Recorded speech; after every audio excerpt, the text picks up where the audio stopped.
I've looked at a couple of smartwatches over the years, but none of them really stood out to me as something that I could actually use every day until this arrived. The Ticwatch S2 is the most usable, most dailyable smartwatch that I've tried, and I think it's great.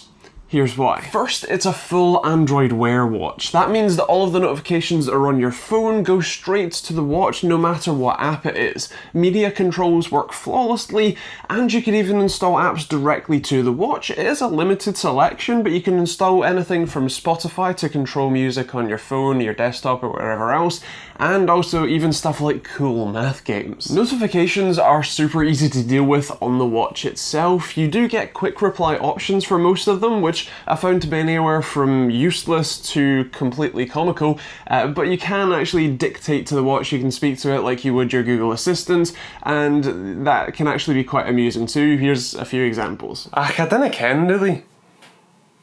Miss that, now I understand.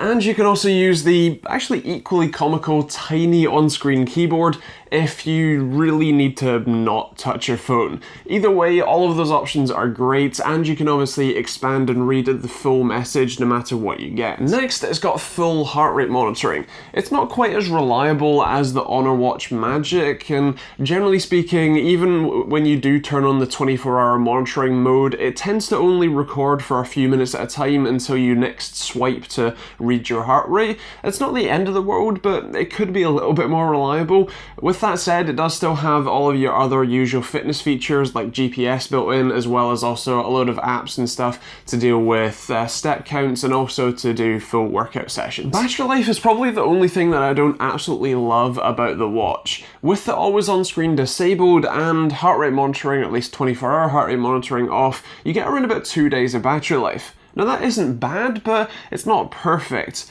I'd really like to be able to go away for a long weekend, for example, and not have to worry about forgetting the technically proprietary and somewhat bulky charging base at home. Comfort is nice. It's a silicone band, which is probably my personal preference, and does a very good job of being a pretty impressive and pretty rugged watch as well. It is definitely on the thick side when it comes to the actual watch part itself, but there are plenty of other non-smartwatches that are chunkier than this that people wear on a daily basis, and so I don't think this is too bad. It has stood up to a fair amount of abuse over the last few weeks that I've been testing it, and so I'm fairly happy to say that I would expect it to last a while. Pricing is also pretty decent. You're looking at £160 at normal pricing, although it does often go on sale and has actually just been on sale for as low as £110, so that's pretty impressive, especially at that sale price. For me, what makes this watch amazing is just how well it integrates with the notifications on your phone, the media controls, and all of that sort of stuff. It really provides a lot of value-added functionality that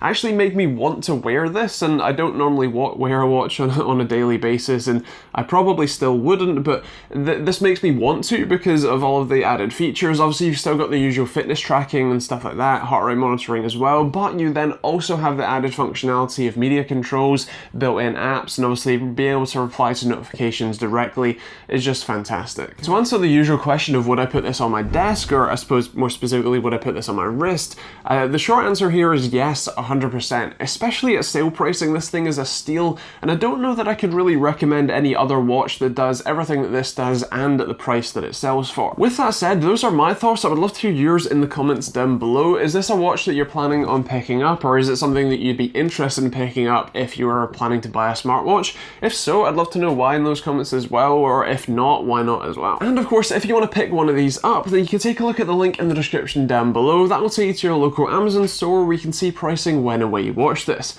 If you're new to the channel, make sure you hit that subscribe button with a bell notification icon for more videos every Monday, Wednesday and Friday, and you can check out the rest of the links in the description down below. There's stuff like merch for hoodies or t-shirts like this one, or a load of other designs, including a really awesome sort of tech collage design I did recently.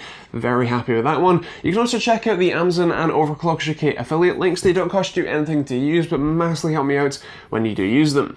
You can also check out the Patreon link if you want to get cool rewards, including ad-free pre-release videos, and obviously support me directly as well. Or there's also private internet access, which is a great and cheap VPN, or Humble Bundle for cheap games that support charities too. Otherwise, there's plenty of other videos over there that you can check out, but that's pretty much it. If you've got any questions, leave those in the comments down below, and I'll see you all in the next video.